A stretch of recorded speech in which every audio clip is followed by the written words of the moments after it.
जिस तरह आपने सवाल किया ना, तो 3 दर्जों में हम इसे समझ लें। पहला तो ये है ना कि इसमें एक तो लोग वो आएंगे जिनकी सोच ऐसी बन गई है कि वो इसे गवारा ही नहीं कर सकते। मायूसी की वो इंतहा कि वो कोई उम्मीद जो है ना अपने करीब आने देने के लिए वो तैयार नहीं है। एक वो लोग हैं कि जो भोले बादशाह हैं। एक हमारी तहजीब है ना जो इस वक्त की तहजीब है, इसमें खुदा की इंटरफेरेंस जो है ना उस पर लोगों का यकीन ही नहीं रहा है, तो उसके नतीजे में भी एक सोच बनी, साइंटिज्म के साथ एक सोच वो भी बनी। और जो तीसरी उसकी वजह है, वो जो तीसरे लेवल पे हम समझेंगे कि भाई ये असल में इसका फंक्शन क्या है, पेशन गोई का फंक्शन क्या है। तो सबसे पहली बात तो पहले उन लोगों की तरफ आते हैं ना, उसमें मसला क्या है। मसला ये है कि कुछ लोगों ने अपने आप को इस बात पर आमादा कर लिया है कि इस्लाम का एक दौर था, वो उस दौर के लिए था, उसने उरूज पाया और वो एक हसीन तारीख है और ओवर फॉर एवर। अब दौर है दूसरी कौमों का, वही गालिब रहेंगी, गालिब अक़वाम, ये जो कहते हैं ना गालिब अक़वाम, तो वो जो गालिब अक़वाम है उनका तसलसल रहेगा। मुसलमान तो गालिब हो गए, मगलूब हो गए,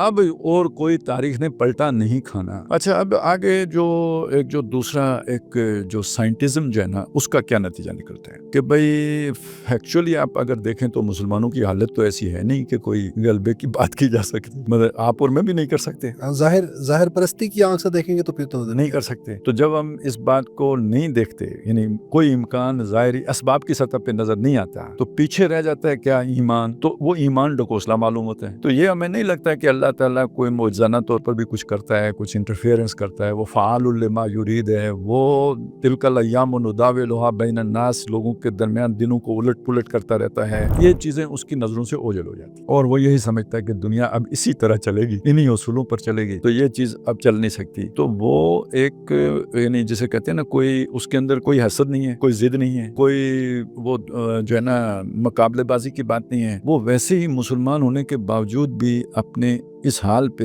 राजी हो गया, खुदा को एक तरफ करके बैठ गए। तो दोनों एक ही जगह पे जाके बैठ गए। इन दोनों के सामने पेशन गोइयां जो है ना वो उन्हें वो कर देती हैं, मतलब डिस्टर्ब करती हैं। तीसरी चीज ये है कि इनका असल में ये पेशन गोइयां की क्यों गई हैं, वो इसी के लिए तो की गई हैं। इनकी फंक्शनल वैल्यू क्या है? ये इसी के लिए तो की गई हैं। अब होता ये है ना कि देखें, ये और हिकमतें हैं कि अल्लाह ताला बातिल को उरूज देता है, ये भी कोई हिकमत है अल्लाह की, यकीनन हिकमत है। लेकिन ये कि बहरहाल इंसान पुख्ता कब होता है, जब वो आजमाइशों से गुजरता है। तो अगर सारा जो है ना हक ही हक हो तो आजमाइश कैसे आएगी। उसने शैतान को भी मौका दिया, फिर फिरौनों को हुकूमत भी दी, नमरूदों को हुकूमत दी, अबू जहलों को इख्तियार दिया। तो ये सब क्यों है? अहले ईमान को पुख्ता करने के लिए।